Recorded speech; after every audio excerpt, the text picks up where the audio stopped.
Hey there friends, Angela again with another Tech in 10. Today's video focuses on your first steps with Zoom. If you are thinking of going live with your lessons for your students, we can show you some tips to handling the meeting norms and keeping your virtual classroom secure and private. You'll need a free account with Zoom and you'll go to zoom.com to get that done. You'll be asked for your birthday and then a work email. After activating your account through the email that's sent to you, you can begin to download their app on your desktop or your laptop, and you'll also get access to that free plan. In that free plan, you're going to get a personal meeting ID, a 40-minute meeting length for large groups, and an allowance of 100 participants. Check the plans and pricing tab for a full list of features in that basic plan. The most important step you can take before going live is to ensure your security settings are properly set up. You'll do that when you are scheduling your meetings. So let's click on Schedule a Meeting at the top. You'll add a topic name, when and what time you wish the meeting to occur. If you're doing this weekly at the same time, you might want to click on recurring meeting. This way you don't have to continuously do this scheduling week after week. In order to keep your virtual classroom secure, please consider adding and requiring a meeting password for your students to use. They provide one for you. However, you can change it to something that your students can manage. You'll also want to check a few of these boxes here at the bottom. A few practices to use are the mute participants upon entry, that background noise. You want to make sure that is cut off.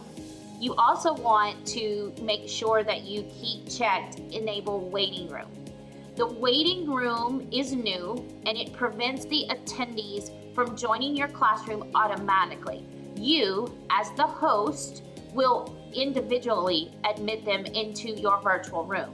So if something doesn't seem quite right, they don't get into your room unless you individually admit them into your room. Don't forget to click this Save button to keep your settings, especially if you're going to set up a reoccurring meeting. All right, let's go into the actual meeting space.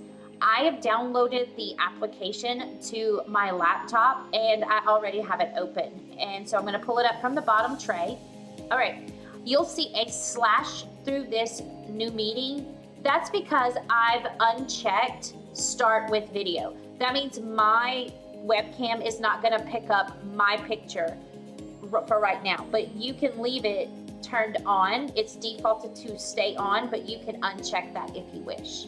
So I'm going to go into the meeting and we're going to look at a few more security settings that you can use within Zoom. All right, so I'm going to join with my computer audio. All right, so once your students start entering your room,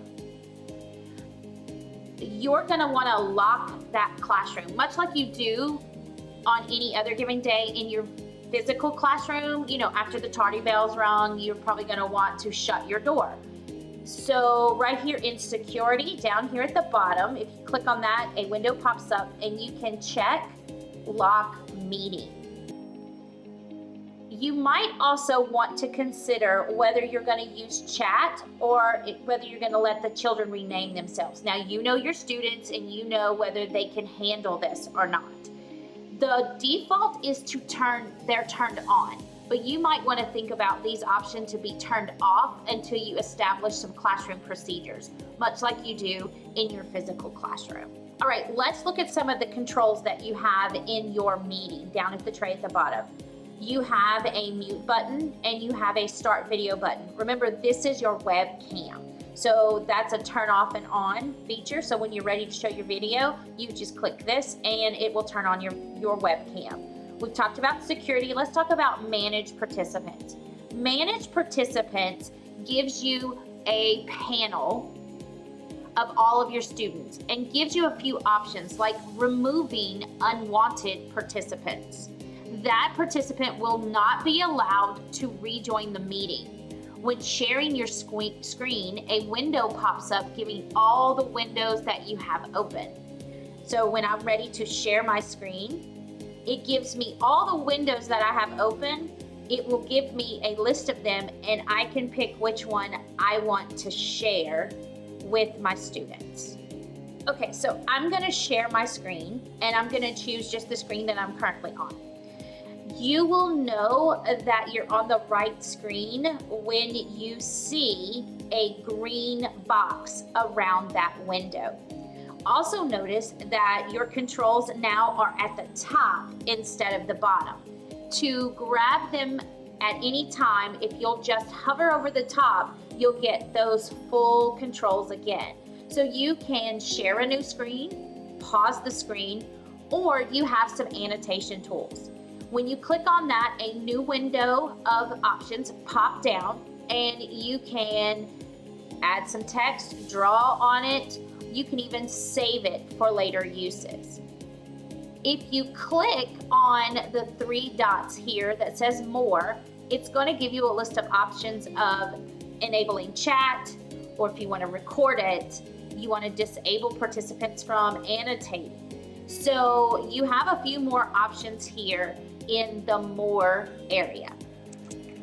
Okay, I'm going to stop sharing my screen as I want to show you a few more of the features. In here in your chat, you have a few more controls as well. You can include a file, so if you have a Google Doc or you have a PDF that you want to share with your students, you can actually insert it here.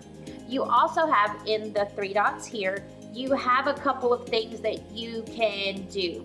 You can give some control or not give some control to some students. Do you want only the host to see the chat, or do you want everyone to see the chat? So you have a few options there in your chat menu. Okay, so when your session with your students has ended, you're gonna click this red End Meeting button and you're gonna select End Meeting for all. That way you don't have any stragglers and everybody gets disconnected at the same time. I think that's a best practice for teachers going into this new Zoom environment. My last piece of advice for you is to do a trial run with a coworker.